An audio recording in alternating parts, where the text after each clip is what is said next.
Sa trabaho, hindi lang kailangan natin matapos o magkaroon ng accomplishment. Dapat bilang isang trabahante, bilang isang manggagawa, bigyan natin ng halaga ang bawat trabaho natin. Bigyan natin ng sipag, una, sipag, pangalawa, tiyaga, pangatlo, pangunawa at pagkakaisa. Dahil sa trabaho, hindi porke mababaw ang tingin sa atin, at least tayo ay legal, maayos at marangal.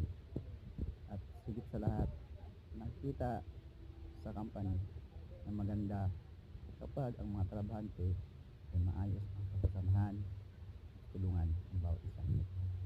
Kaya bilang isang nagawa, dapat natin itong malaki ang kumpanya na meron tayong maayos sila magpawalakad, maayos magbigay ng sahod, at maayos yung kanilang mga protocol bilang isang tagapamuno, may-ari ng ating